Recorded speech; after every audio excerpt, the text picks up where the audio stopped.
अस्सलामुअलैकुम दोस्तों और साथियों, उम्मीद है आप लोग खैरियत से होंगे। आपने जो टाइटल या जो थंबनेल से पढ़ा है, ख़ास तौर पे थंबनेल से, बिल्कुल आपने सही पढ़ा है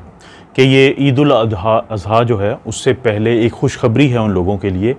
जिनको कोरोना की वजह से सबसे ज़्यादा तशवीश होती थी। कौन से वो लोग हैं? वो लोग हैं जैसे प्रेग्नेंट ख़वातीन, वो लोग हैं जिनकी क़ुव्वत मदाफ़त कमज़ोर होती है, वो शुगर, ब्लड प्रेशर, दिल का मसला, गुर्दे का मसला, कैंसर का मसला, सांस की नालियों का मसला, दमा के मरीज़, ये तमाम जो लोग थे ये काफ़ी तशवीश में मुब्तला रहते थे कि अगर उनको खुदा न खास्ता कोरोना हो जाता है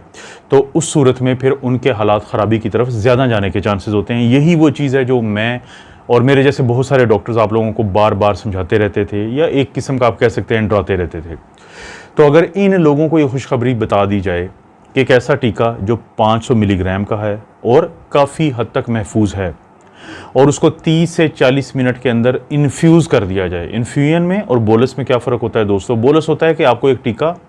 3 से 5 मिनट में अगर कोई लगा दिया जाए तो इसको हम कहते हैं बोलस इंजेक्शन। और अगर कोई भी इंजेक्शन उसको डाइल्यूटेड हो या डाइल्यूट किया जाए नॉर्मल सलाइन के अंदर और उसको 30 से 40 मिनट में दिया जाए या 1 घंटे में दिया जाए तो उसको हम कहते हैं इन्फ्यूजन का इंजेक्शन। तो ये 30 से 40 मिनट में दिया जाता है ये इंजेक्शन। 500 मिलीग्राम जो है इसकी स्ट्रेंथ होती है और एक दफ़ा टीका दिया जाता है। ये टीका दिया जाए किसी ऐसे शख्स को जिसको सारी रिस्क फैक्टर थे और उसको अलामात आना शुरू हुई थी और उसको अभी कोरोना का आगाज़ हुआ है, जिसको हम कहेंगे माइल्ड टू मॉडरेट,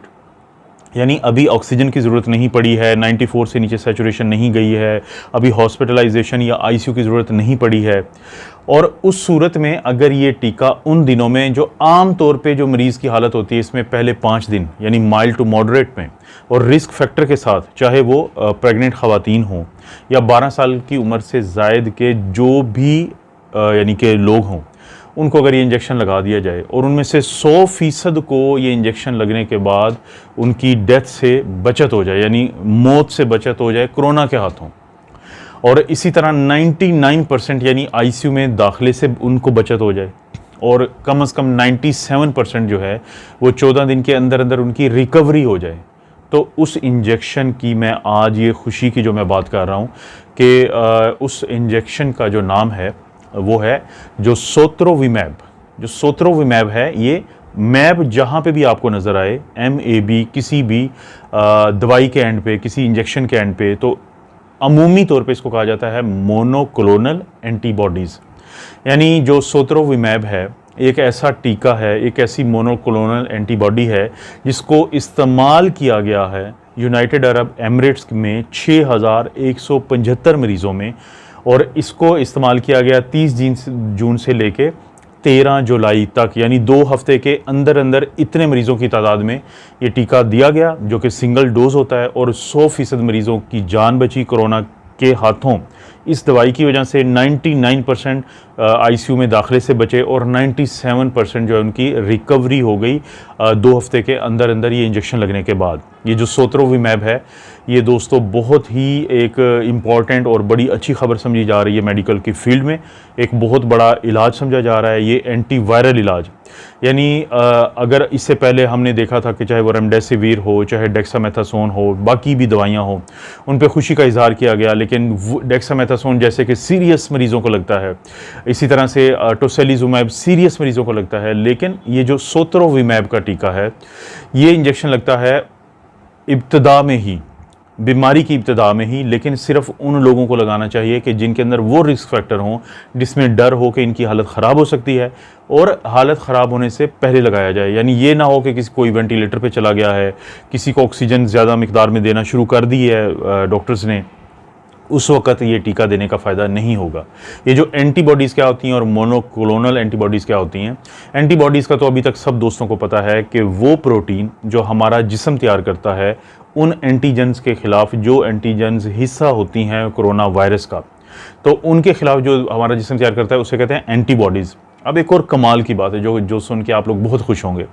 कि आम एंटीबॉडीज़ के बारे में हम कहते हैं, या जो वैक्सीन्स के नतीजे में बनने वाली एंटीबॉडीज़ के बारे में हम कहते हैं कि जो डेल्टा वेरिएंट्स हैं या जो बाकी वेरिएंट्स हैं उनके ख़िलाफ़ इनका एक्शन जो है वो कमज़ोर पड़ जाएगा। लेकिन ये जो सोत्रोविमैब है, मोनोक्लोनल एंटीबॉडी है, इसका जो इफ़ेक्ट है मुख्तलिफ़ किस्म की जो स्ट्रेन्स हैं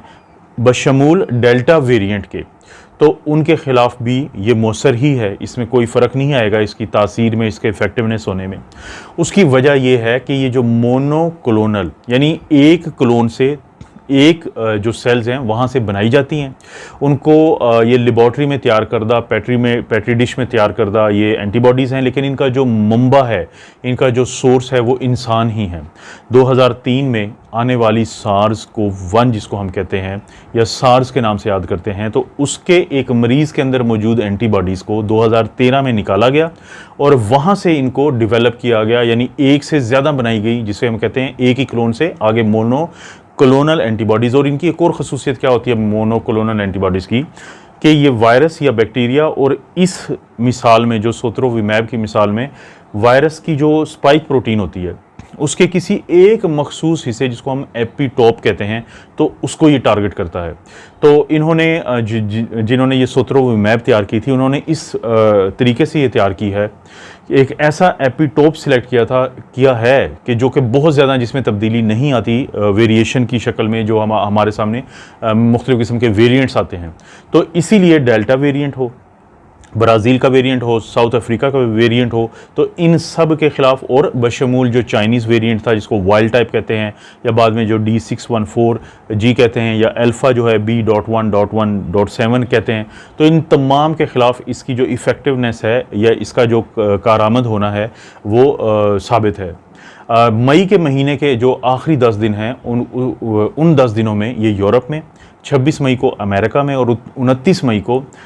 यूनाइटेड अरब एमिरेट्स में इसको जो है इमरजेंसी यूज़ ऑथराइजेशन की इजाज़त दी गई है, जिसके बाद से वहाँ के जो मरीज़ हैं उनमें इसका इस्तेमाल किया गया। अब यूनाइटेड अरब एमिरेट्स में ये नहीं है कि आप फार्मेसीज़ पे जाएंगे और आपको ये टीका मिल जाएगा, बल्कि उनकी जो मखसूस कुछ सेंटर्स हैं जहाँ पे मरीज़ों के लिए ये अवेलेबल है, क्योंकि ये सिंगल शॉट होता है, एक सिर्फ टीका है जिसको 30 से 40 मिनट में लगाया जाता है, और उसकी मैं इफ़ेक्टिवनेस को बता चुका हूँ, फ़ायदे को बता चुका हूँ, और साइड इफ़ेक्ट बहुत कम है। जो अमूमी साइड इफ़ेक्ट एलर्जिक होते हैं तकरीबन वो हैं, लेकिन बहुत ज़्यादा लोगों में ये साइड इफ़ेक्ट नहीं देखे गए। प्रेग्नेंट ख़वातीन में भी लग सकता है ये टीका, 12 साल से ज़ायद उम्र के लोगों में, और ख़ुसूसी तौर पर CKD के मरीज़, ओबेसिटी यानी मोटापा का शिकार लोग, शुगर के मरीज़, और मुख्तलिफ़ किस्म की ऐसी बीमारियाँ जिसमें कैंसर शामिल है, कोई ऑटो इम्यून बीमारी शामिल है, जिसमें हमें पता होता है कि इन लोगों को खुदा न खास्ता कोरोना होने के बाद कॉम्प्लिकेशन ज़्यादा आ सकती हैं। तो उनके अंदर जो इब्तदाई 5 दिन हैं, जो अभी अलामात शुरू होने, PCR पॉजिटिव आने के दिन हैं,